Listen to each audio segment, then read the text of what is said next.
गांव का नाम था बड़गांव। यह एक शांत और हरे भरे स्थान पर बसा हुआ था।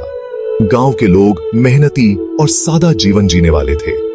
यहाँ एक छोटा सा स्कूल था जहाँ बच्चे ताजा हवा में पढ़ाई करते थे।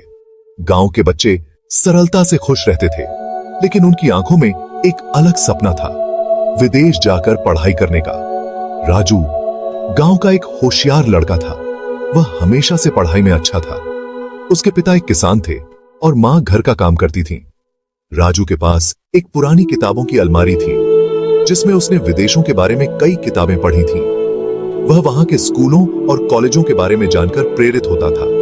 एक दिन गांव में एक शिक्षक आए। उन्होंने बच्चों को बताया कि विदेश में पढ़ाई करने के लिए कैसे तैयारी की जाती है। राजू के दिल में विदेश जाकर पढ़ाई करने का सपना और भी मजबूत हो गया। उसने ठान लिया कि वह मेहनत करेगा और अपने सपने को पूरा करेगा।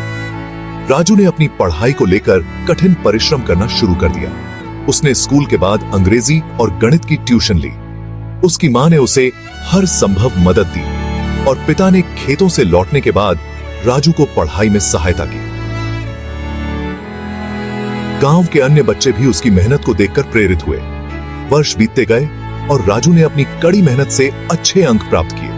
उसने अपने गांव का नाम रोशन किया और एक प्रतिष्ठित विश्वविद्यालय में दाखिला लिया। जब राजू विदेश जाने का समय आया तो गांव के सभी लोग उसके लिए खुश थे। उन्होंने उसे विदाई दी और उसकी सफलता की कामना की। विदेश जाकर राजू ने बहुत कुछ सीखा। वहां की पढ़ाई और संस्कृति ने उसे और भी मजबूत बनाया। उसने यह भी महसूस किया कि शिक्षा केवल किताबों में नहीं बल्कि अनुभव में होती है। राजू ने अपने गांव के बच्चों के लिए एक सपना देखा, एक ऐसा स्कूल जहां सभी बच्चे विदेश की तरह शिक्षा प्राप्त कर सकें। राजू ने अपने अनुभवों को गांव लाने का निश्चय किया। वह वापस आया और अपने गांव में बच्चों को बेहतर शिक्षा देने के लिए काम करने लगा। उसकी मेहनत ने गांव में एक नई सुबह का आगाज किया।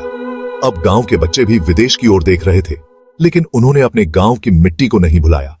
इस प्रकार बड़गांव ने न केवल राजू का सपना पूरा किया बल्कि अपने बच्चों के लिए एक नया रास्ता खोला। अगर आपको यह कहानी पसंद आई हो तो हमारी वीडियो को लाइक, चैनल को सब्सक्राइब और बेल आइकन दबाना न भूलें ताकि आपको और भी ऐसी अद्भुत कहानियां मिलती रहें।